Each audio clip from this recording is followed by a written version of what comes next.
Muchos de nosotros ya hemos oído hablar del cisne negro en economía, pero ¿has oído alguna vez hablar del cisne verde?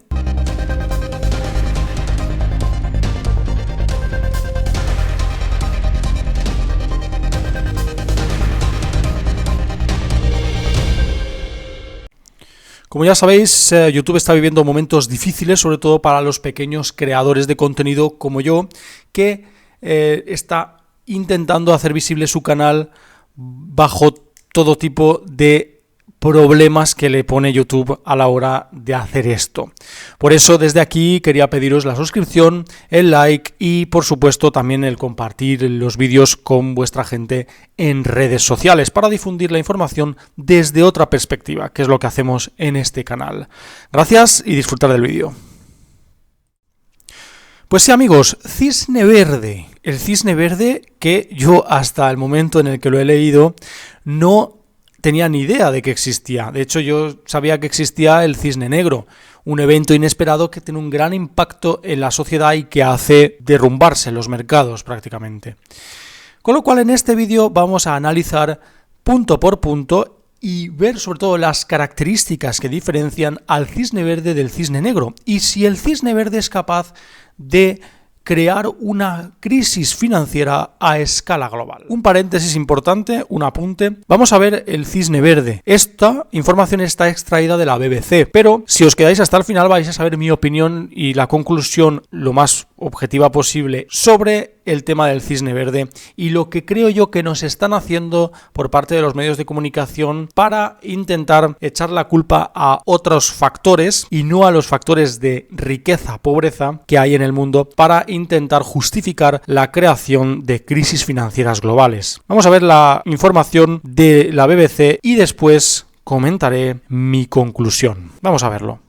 ¿Qué es el cisne verde y por qué podría desencadenar la próxima crisis financiera global? Cuando el dinero corría a raudales por los pasillos de Wall Street y la fiesta parecía inagotable, pocos advirtieron que se venía una brutal crisis financiera cuyos efectos dejarían huellas profundas en el resto del mundo. Después de la gran crisis de 2008, la urgencia por tratar de anticiparse a la aparición de este tipo de eventos creció tanto como el temor a que vuelvan a suceder. Fue por ese entonces que los economistas comenzaron a utilizar el concepto de cisne negro para referirse a los eventos raros que tienen un fuerte impacto negativo o catastrófico. La semana pasada el Bank for International Settlements, el BIS, conocido como el Banco de los Bancos Centrales, con sede en Basilea, Suiza, publicó el libro El Cisne Verde, una investigación hecha por Patrick Bolton, Morgan Desprez, Luis Pereira da Silva, Frédéric Zamama y Romain Schwarzma. Tomando la figura del cisne negro, los autores crearon la metáfora de un cisne verde para referirse a una crisis financiera provocada por el cambio climático. Los cisnes verdes son eventos con un potencial extremadamente perturbador desde el punto de vista financiero, dice el señor Pereira da Silva, director adjunto del BIS y coautor del estudio.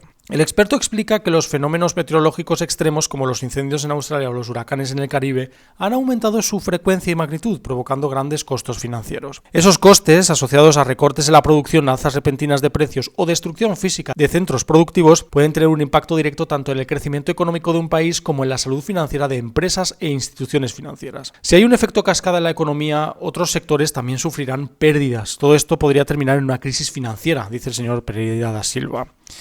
A ese escenario se suman otros riesgos que el experto llama riesgos de transición, los cuales son altamente peligrosos.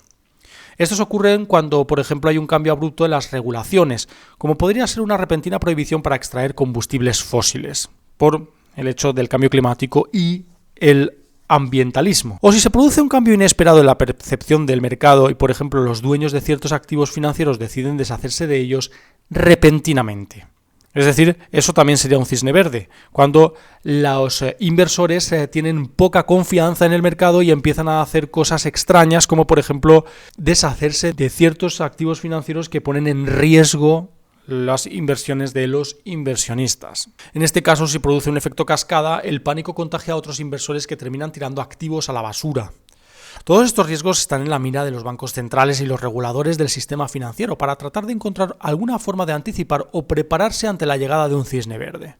Pero, ¿cómo se puede enfrentar la llegada de un cisne verde? Lo cierto es que en los círculos financieros no hay una respuesta. Los autores del libro advierten que los modelos predictivos del pasado no están diseñados para responder a esta nueva amenaza climática. Por eso urgen a los expertos a que desarrollen nuevas fórmulas que permitan enfrentar los riesgos asociados a eventos climáticos extremos. Pero más allá de eso, los autores advierten que si se produce una crisis financiera como ocurrió en 2008, los bancos centrales ya no tendrían cómo salvar el mundo. En esa oportunidad, los bancos centrales jugaron un rol vital para contener una catástrofe económica bajando las tasas de interés a niveles históricamente mínimos. Pero más de una década después las tasas aún están bajas, lo que les deja poco espacio de maniobra para estimular las economías y empujar el crecimiento económico. El libro también plantea que las regulaciones actuales que le exigen a los bancos contar con niveles mínimos de capital acumulado para enfrentar crisis no serían suficientes para mitigar los efectos de un cisne verde en el sistema financiero.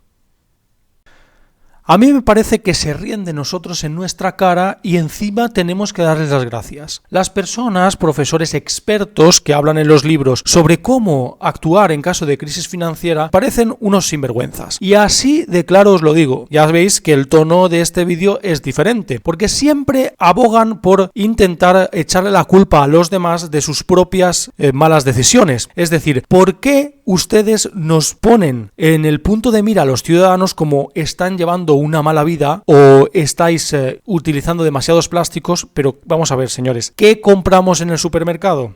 ¿Qué culpa tenemos nosotros de que los envases estén hechos de plástico? Porque es que al final parece que la culpa sea tuya. ¿O no lo has pensado alguna vez cuando ha salido en la televisión algún tipo de publicidad ambientalista en la que te han puesto a ti como gran culpable? Pues bien, ahora el culpable es el cambio climático. Te están preparando para demonizar al cambio climático y a los políticos por encima de las grandes fortunas, porque las grandes fortunas ya tienen esa base a la que agarrarse, ese clavo ardiendo al que agarrarse si estalla una crisis financiera global para intentar quitarse las culpas ellos. Una estrategia muy importante, pero ¿qué nos hace ver que va a existir una crisis financiera global dentro de poco y no va a ser por culpa del cambio climático?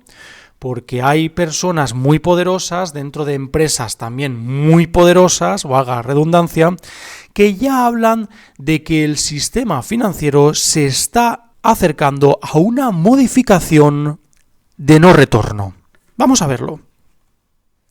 Larry Fink, director ejecutivo de BlackRock, el mayor fondo de administración de activos del mundo, advirtió a mediados de enero que el cambio climático está a punto de desencadenar una gran reforma. Estamos al borde de un cambio fundamental en el sistema financiero, escribió Fink en su carta anual a los accionistas. Ojo a estos avisos porque son muy importantes, sobre todo de personas tan importantes como Larry Fink. En ella explica que el cambio climático se ha convertido en un factor determinante en las perspectivas a largo plazo de las empresas y anticipa que tendrá lugar una importante reasignación de capital antes de lo previsto. El cambio climático es casi siempre el tema principal que los clientes de todo el mundo le plantean a BlackRock. Desde Europa a Australia, América del Sur a China, Florida a Oregón, los inversores preguntan cómo deberían modificar sus carteras de inversión. Y aunque Fink no es una autoridad política ni monetaria, su empresa administra activos valorados en casi 7 billones con B de dólares. Por eso cuando habla es escuchado con atención. Durante los 40 años de mi carrera, dice personalmente el señor Fink, en finanzas he sido testigo de una serie de crisis y desafíos financieros, las alzas de inflación de los años 70 y principios de los 80, la crisis monetaria asiática en 1997, la burbuja.com y la crisis financiera mundial.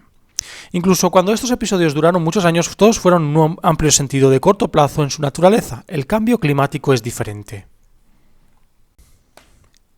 Bueno amigos, pues ya habéis visto lo que hay en la BBC y cómo nos intentan, con la ingeniería social, buscar esa aceptación social a las decisiones impopulares que vayan a surgir de aquí en adelante por el cambio climático. Por supuesto, aunque exista el cambio climático, muchos no se lo creen porque detrás de estas afirmaciones están personas como el señor Fink, que no han tenido problemas en su vida y que les dice a los demás que tienen que cambiar sus hábitos, pero ellos no lo hacen.